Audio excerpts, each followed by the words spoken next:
오늘은 하나님과 재물이라는 제목으로 함께 말씀을 나누려고 합니다. 그런데 오늘 말씀은 16장 1절부터 13절까지 읽었는데요. 그런데 오늘 말씀은 15장에 있는 예수님의 비유를 함께 생각하면서 보면은 오늘 이 말씀이 좀 새롭게 다가오지 않을까라는 생각을 해보게 됩니다. 오늘 본문 16장 앞에는 당연히 15장입니다. 그리고 그 15장에는 예수님의 비유가 나오는데 그 중에 세 번째 비유가 뭐죠? 네, 잃은 아들을 되찾는, 우리가 흔히 말하는 탕자의 비유를 말씀하고 있습니다. 예수님은 이 탕자의 비유를 들어서 죄인들이 구원받기 위해서는 회개하며 나아오는 것은 즐거워하고 기뻐하는 것이 마땅하다, 회개하며 돌아오는 자들을 맞이하는 것이 마땅하다라는 것을 보여주죠. 그리고 그런 모습을 불편하게 바라보던 바리새인들, 또 서기관들에게 너희들도 그들과 같이 회개하고 돌아와야 할 죄인임을 말씀하십니다. 그런데 이 탕자의 비유 우리가 너무 잘 알고 또 너무 멋지지 않습니까? 아버지가 그 아들을 기다리면서 언제 오나 하면서 기다리다가 아들이 왔을 때 팔을 벌려서 안아주고 맞이합니다. 그런데 이 탕자의 비유를 우리가 잘 알고 있지만 이 탕자의 비유를 통해 문제가 또 하나 생깁니다. 어떤 문제냐? 그것은 아버지 재산을 가지고, 아버지가 아직 돌아가시지도 않았는데 미리 유산을 미리 받아가지고 아버지를 더 잘 섬기는 게 아니라 집을 나가버립니다. 그 재산을 다 가지고 나가버리죠. 그리고 어떡합니까? 부자가 됩니까? 다 탕진했죠. 다 탕진하고 결국은 이제는 모든 거 알거지가 되어집니다. 그런데 아버지의 재산을 다 탕진했음에도 불구하고 결국에는 알거지가 되고 또 돼지 키우는 자가 됐다가 결국에는 아버지 집에 가서 내가 종이라도 되겠다고 돌아갑니다. 그랬을 때 아버지는 기다리고 맞이해 줍니다. 그리고 그 아들의 신분을 회복시켜 주죠. 즉 아무리 살아도, 내가 엉터리로 살아도 결국은 아버지가 나를 맞이해 주시는구나, 영접될 수 있겠구나, 아버지가 나를 맞이해 주시는구나 라는 것을 생각합니다. 성경을 그렇게 보면은 둘째가 아무리 큰 죄를, 그 재산을 가지고 나가서 돌아오지 않고 탕진을 해도, 저질렀음에도 불구하고 아버지는 그 아들을 끝까지 기다리고 영접을 합니다. 그러면 둘째 아들처럼 이 아버지의 재산을 가지고 세상에서 내 마음대로 내가 하고 싶은 거, 내가 하고 싶은 곳 가서 마음껏, 아버지가 기뻐하는 일이 아니라 내 마음에 기뻐하는 대로 마음대로 살고 즐기고 살다가 결국 마지막 때 다 잃어버리고 아무것도 남지 않았을 때 그렇게 살아도 결국에는 구원받을 수 있다는 생각을 가지게 된다면 누가 신앙생활을 열심히 하겠습니까? 그러지 않을까요? 예수님께서 맞이해 주시니까 내가 마지막만 잘하면 되지, 마지막 예수님께 나가 돌아가면 되지, 그 전까지는 먹고 즐기자, 이렇게 살 수 있잖아요. 이게 바로 문제라는 겁니다. 그래서 이러한 문제를 깨기 위해 바로 이어서 오늘 16장에서 옳지 않은 청지기, 불의한 청지기의 비유를 예수님께서 말씀하신다라는 겁니다. 오늘 1절에 보시면 누구에게 말씀하고 있습니까? 제자들에게 말씀하고 있는 겁니다. 제자들에게, 다른 사람들이 아니라 예수님을 따르면서 예수님을 믿는, 예수님을 따르는 자들, 오늘 우리 성도에게 주님께서 말씀하신다는 겁니다. 그리고 이 말씀을 우리가 듣고 깨달아야 한다는 것이죠. 바로 구원받은 백성들은 세상 사람들과 똑같이 여전히 우리는 구원받았고 또 여전히 이 땅에 살아가고 있습니다. 믿지 않는 사람들과 어울리며 살아가고 있지만 그들과 똑같이 살아가는 인생이 아니라 아무렇게나 살아도 되는 생각을 갖지 않도록, 그냥 마음대로 살아도 결국은 나는 구원받았으니까 구원받을 거야 라고 하는 그 생각을 포기하게 하시기 위해 제자들에게 말씀하시는 겁니다. 예수님께 구원받았다면, 주님께 구원받은 자라면 구원받은 자로서 마땅히 살아가야 될 모습을 우리에게 말씀한다는 것입니다. 오늘 말씀해 보니까 예수님께서 비유로 말씀하실 때 한 부자에게 청지기가 있었습니다. 그런데 그 청지기가 주인의 소유를 어떻게 합니까? 낭비했다라고 말씀합니다. 이 낭비한다라는 것은 잘못 쓴다는 것이죠. 써야 될 때 써야 되는 건 낭비가 아닙니다. 잘 쓰는 거죠. 근데 헛된 곳에 낭비하면, 잘못되어지면 이것은 잘못 쓰는 것, 써야 되는 곳이 아닌 헛된 것에 쓰는 것을 낭비라고 합니다. 잘못 쓰고 있다는 것이죠. 바로 그 15장에 나오는 탕자와 같이 아버지의 재산을 가지고 아버지를 더 잘 섬기고 열심히 살아가는 게 아니라 마음껏 흥청망청 살아갔다는 겁니다. 우리가 가진 모든 것, 이 모든 것은 하나님 아버지가 우리에게 맡겨주신 줄로 믿습니다. 우리에게 건강도 주셨고 물질도 주셨고 가정도 주셨고 남편도 아내도 자녀도 우리에게 또한 직장 사업장도 하나님이 주셨습니다. 근데 이것은 하나님이 우리에게 맡겨주신 것이죠. 그러면 우리에게 맡겨주셨다라고 했을 때 아멘 하셨습니다. 그러면 이 모든 것들은 누구를 위해 써야 되는 겁니까? 누구를 위해 사용해야 되는 것이겠습니까? 당연히 나에게 이것을 맡기신 분을 위해서 사는 것이 마땅한 것이죠. 그런데 그것을 주인의 마음과 주인을 위해서 사용하지 않고 내 마음대로 쓰면은요, 그것을 오늘 말씀에서는 주인의 소유를 낭비했다라고 말씀하고 있는 겁니다. 그래서 이에 대해 주인이 어떤 처벌을 내립니까? 오늘 본문 2절에 보시면은요, 주인이 그를 불러 이르되 내가 너에게 대하여 들은 이 말이 어찌 됨이냐? 네가 보던 일을 세마라 청지기 직무를 계속하지 못하리라 라고 말합니다. 이게 무슨 일이야? 내가 너를 믿고 맡겼는데 너 어떻게 그럴 수 있냐? 내가 너를 믿었잖아. 이제 더 이상 너를 내가 믿을 수 없어. 너 당장 그만둬 라고 말을 하는 겁니다.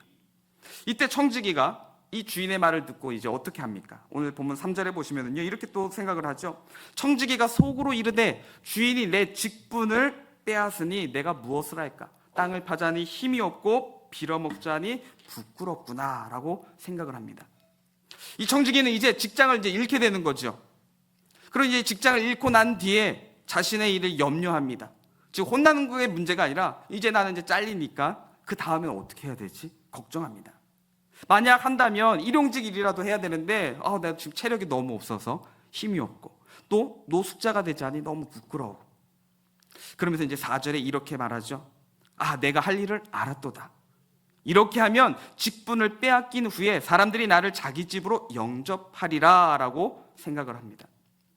어찌 보면 15장에 나오는 탕자의 모습과는 조금 대조적으로 보여지는 것 같습니다. 탕자는 아버지의 재산을 다 잃어버린 후에 나름대로 사람들에게 도움을 요청하고 하다가 안 되니까 돼지치는 일이라도 합니다. 그런데 그것도 배가 부르지 못하니까 이제는 어떻게 해요? 아버지를 생각하고 아버지 집으로 돌아가는데, 그래도 아버지인데 아버지니까 누군가 부인하지 못하지 하면서 아들로서 돌아가는 게 아니라 어떻게 했습니까?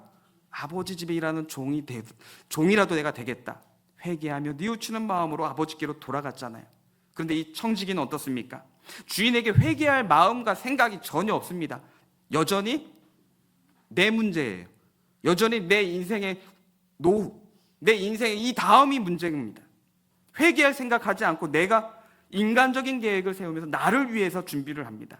그리고서는 더 철저하게 부정을 저지르죠. 전보다 이제 확실하게 흔히 말하는 한몫 챙기려고 준비를 합니다. 주님 말씀 앞에서 우리가 잘못한 게 있다면 숨기거나 도망쳐서는 안 될 것입니다. 물론 숨길 수도 없고 도망칠 수도 없습니다. 그럼에도 불구하고 우리는 죄를 지으면 심리가 숨고 거짓말하고 도망치려고 하는 심리가 있습니다. 그러나 기억해야 될 것은 우리는 철저하게 회개하며 용서받는 은혜로 살아가야 되는 사람임을 잊지 마시기를 바랍니다. 우리가 아무리 노력해도 이 땅에서는 우리는 연약함 가운데 있습니다. 그것을 기억하시고 철저하게 주님 앞에 서며 은혜 가운데 살아가시기를 바랍니다. 이제 청지기는 한 계획을 세우죠. 자기가 주인에게 빚진 자의 빚을 대신 탕감해주면 그들이 훗날 나의 이 은혜를 기억하고서 나를 도와줄 거야 라는 이 얄팍한 생각을 갖습니다. 지금까지 주인의 재산을 자기가 함부로 사용했던 이 청지기가 이제는 주인의 재산으로 자기 사람을 만들겠다는 겁니다. 그렇게 하면 내가 이제 잘린 다음에 직장을 잃은 다음에도 내가 살 길이 있겠지. 그들이 그 은혜를 기억하고 나를 맞이해 주겠지라고 생각한 겁니다. 그래서 이제 5절부터 7절까지 보면은요, 이 빚진 자들의 장부를 어떻게 합니까? 조작하죠. 반으로 줄이거나 80%만 남겨주거나 이렇게 합니다. 하면서 빚진 자들에게 자기 돈인 것처럼 빚진 자들을 빚을 탕감해 줍니다. 자, 그런데 문제는요, 이 청지기가 이렇게 장부를 조작하는 사건이 주인에게 들켜요. 주인이 알았습니다. 8절에 보시면요, 주인이 이 옳지 않은 청지기를 향해 이렇게 말합니다. 주인이 이 옳지 않은 청지기가 이를 지혜 있게 하였으므로 칭찬하였으니 이 세대의 아들들이 자기 시대에 있어서는 빛의 아들들보다 더 지혜로움이니라 라고 말씀합니다. 저는 이 말씀 읽을 때마다 헷갈렸습니다. 혼내는 게 아니라 칭찬을 하고 있어요. 옳지 않은 청지기를 지금 칭찬하고 있다는 겁니다. 왜요? 이 청지기와 같은 세상 사람들이, 이 세대의 아들들이 자기 시대에 있어서는 빛의 아들들보다 더 지혜롭기 때문에 칭찬한다는 겁니다. 세상 사람들이 빛의 아들들보다 더 지혜롭대요. 장부를 조작하는데. 근데 여기 지혜 있게, 지혜롭다 또는 칭찬했다라는 말이 무슨 말이냐면요, 이 지혜 있게라는 말은 물론 지혜 있다, 지혜로워, 영리하다라는 말도 있는데 야같다라는 말도 있습니다. 야같다. 그리고 여기 칭찬했다라는 말은요, 잘했어라는 긍정적인 칭찬도 있지만은요, 혀를 내두르며 감탄하는 표현도 되어집니다. 우리 막 엉망으로 하는 사람들 보면서 막 잘못했지만 그 잘못을 잘못했다라고 말하기도 하지만 그거를 빗대어서 표현할 때도 있잖아요. 와, 너 참 대단하다. 네, 막 기뻐하면서 하는 게 아니라 그냥 비꼬는 거죠. 야, 어떻게 그렇게까지 할 수 있어? 정신 못 차리고 막 하면서 혀를 내두르면서 하는 그런, 야, 참 야같다. 그러니까 이렇게 볼 수 있는 겁니다. 주인이 이 옳지 않은 청지기가 이를 약사빠르게 처리하였으므로 혀를 내둘렀다. 야, 저 녀석 대단하네. 정신 못 차렸네. 왜냐하면 이 세대의 아들들은 자기 시대에 있어서는 빛의 아들들보다 더 야같기 때문이다. 이렇게 말한다는 것이죠. 그러면서 이제 본문 9절에 보시면은요, 내가 너희에게 말하노니, 이제 예수님께서 말씀하십니다. 앞에 8절까지는 비유적으로 말씀해 주신 거고, 이제 9절부터는 뭐예요? 이제 예수님이 해석해 주신다는 겁니다. 내가 너에게 말하고자 하는 것이 뭔지를 말하겠다는 것이죠. 9절에 보시면 내가 너희에게 말하노니 불의의 제물로 친구를 사기라. 그리하면 그 제물이 없어질 때 그들이 너희를 영주할 처소로 영접하리라 라고 말씀합니다. 이 말씀도 저에게는 충격이었어요. 불의의 제물로 친구를 사기래요. 불의의 제물로 친구를 사기라. 그러면 그 제물이 없어질 때 그들이 너희를 영원히 거할 처소로 영접할 것이다 라고 말씀하십니다. 이제까지 예수님의 가르침과는 너무 다른 것 같은 거예요. 그런데 이 말씀의 뜻이 무엇일까 고민하는데, 아까 시작할 때 말씀을 드렸던 것처럼 그 앞에 탕자의 비유를 생각해 보면은요, 탕자를 보십시오. 탕자가 아버지의 재물을 가지고 유산을 먼저 받아가지고 자기 마음대로 떠나가지고 흥청망청 다 소비해 버립니다. 친구를 만나서 친구한테 대접을 해줘요. 친구들 다 사줍니다. 그때는 친구들이 막 좋다고 사주니까요, 좋다고 막 옆에 붙어요. 그런데 그 재산을 다 잃고 나니까 주변에 어떻습니까? 사람들이 다 떠나갔습니다. 심지어 탕자가 찾아가서 좀 도와달라고 해도 누구세요? 하면서 모르세요 하고요. 다들 떠나갑니다. 아무도 없었습니다. 다 없어졌죠. 결국 탕자가 어떻게 됩니까? 궁핍하니까요.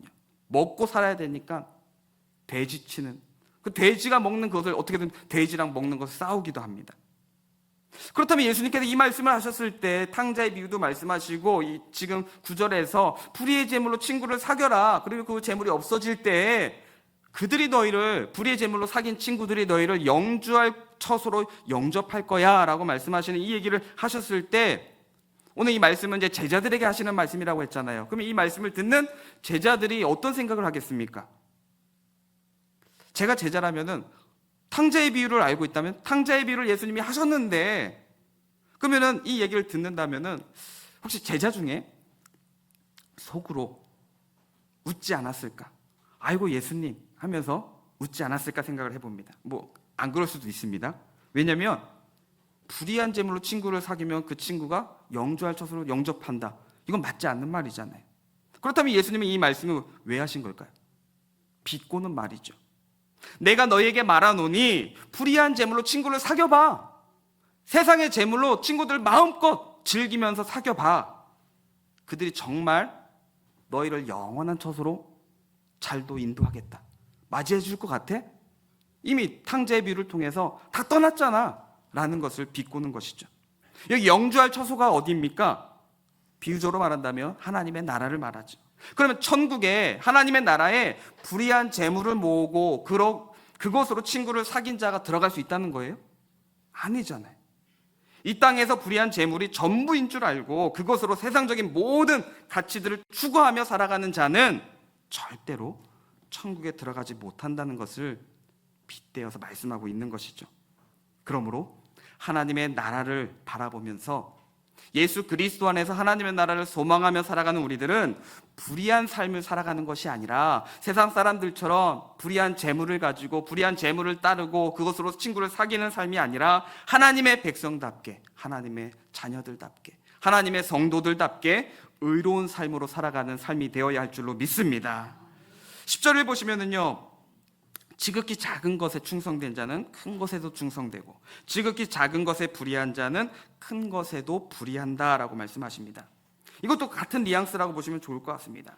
지극히 작은 것에도 작은 것 하나에도 불의한 자세를 가지고 있는 사람은 큰 것도 불의한다라는 것이죠.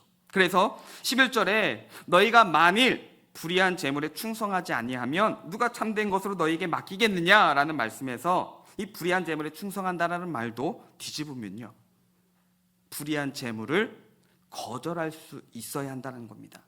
불의한 재물을 거절할 수 있는 자세를 가져야 한다는 것이죠. 깨끗하지 못한 재물을 거절할 수 있어야 된다는 겁니다. 눈먼 돈, 세상에 눈먼 돈이라는 표현들이 있죠. 이거는 주는 사람이 임자예요. 주인이 없는 돈이래요. 불의한 재물, 야 이건 주인 없으니까 먼저 가져가는 사람이 임자야 하면서 옳다구나, 좋다 하면서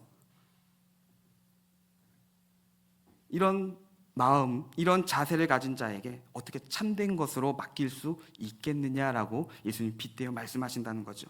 그러면서 12절에 너희가 만일 남의 것에 충성하지 아니하면 누가 너희의 것을 너희에게 주겠느냐라고 말씀하시는데요, 이 말은 너희의 것은 없다는 겁니다. 모두가 아버지의 것이고 아버지께서 주시는 것이다. 그래서 네 마음대로 할 수 있는 것이 아니라는 겁니다. 즉 정말 참된 성도가 되었다면, 예수님을 믿는다면 허랑방탕한 삶, 세상의 즐거움, 그 죄의 쾌락이 주는 삶은 있을 수 없다는 것입니다. 그런데 거기에 충성된 모습을 가지지 못한다면 어떻게 너의 것을 주겠느냐라는 것입니다. 하나님의 재물에 충성되지 못한 자는 자기 것도 자기 것도 가질 수 없습니다. 왜요? 모든 것의 주인이신 하나님께서 주시지 않으니 하나님께로부터 받을 상이 없으니 내 것이 없는 것이죠. 그러면서 13절에서 결론을 내리시기를 집 하인이 두 주인을 섬길 수 없나니 혹 이를 미워하고 저를 사랑하거나 혹 이를 중히 여기고 저를 경히 여길 것임이니라. 너희는 하나님과 재물을 겸하여 섬길 수 없느니라 라고 말씀하십니다. 우리에게는 두 주인이 있습니다. 하나는 하나님이시고 하나는 재물이죠. 동시에 두 주인을 섬길 수 없다라고 말씀합니다. 그래서 결국 어찌 보면 우리에게 재물이냐 하나님이냐 선택해 라고 묻는 것 같습니다. 그런데 다시 한번 생각해 본다면 정말 하나님께서 우리에게 나냐 재물이냐 둘 중에 선택해 라고 물으시는 걸까요? 정말 우리가 원하는 대로 선택하기를 원하시는 걸까요? 아니죠. 너희는 불의의 재물로 살아가는 자, 불의의 재물의 노예가 돼서는 안 된다는 것입니다. 너희는 오직 하나님의 자녀야, 하나님의 종이야, 하나님의 것이야 라는 것을 말씀하고자 하는 것이죠. 우리 자녀들한테도 그렇게 얘기하잖아요. 너 그거 하기만 해봐. 해봐. 진짜 하라는 거예요? 하면 큰일 나죠. 하나님과 재물 선택해. 근데 정말 선택하라는 거예요? 하나님을 섬기라는 거죠. 하나님의 백성이기 때문에 하나님의 말씀을 붙들며 그 말씀대로 살아가려고 애를 쓰라는 것입니다. 구원받은 하나님의 백성은 재물에 대한 철저한 청지의식을 가지고 있어야 됩니다. 물론 이 땅에 살아가는 가운데 물질 얼마나 필요합니까? 중요하죠. 정말 필요합니다. 또 우리가 교회 건축하는데 또 재정도 많이 필요합니다. 그런데 이런 가운데서도 우리는 불의의 재물, 옳지 않은 그 재물을 거절할 수 있어야 됩니다. 깨끗하지 못한 재물을 거절할 수 있어야 한다는 것입니다. 성경 그 어디에도요, 하나님과 재물을 동시에 섬길 수 있다라고 말하지 않습니다. 도리어 재물과 세상을 사랑하는 것은 하나님을 미워하는 것이다 라고 말씀하고 있습니다. 그러므로 우리 모두가 재물의 노예가 되지 말고 하나님의 거룩한 청지기로 살아가시기를 예수님의 이름으로 축복합니다. 그래서 모든 것의 주인 되시는 하나님께서 그 재물 역시 하나님께서 주시고 하나님이 주시는 것으로 만족하고 하나님을 위하여 살아갈 때 하나님이 주시는 은혜와 복을 풍성히 받아 누리는 복된 삶을 살아가시기를 예수님의 이름으로 축복합니다.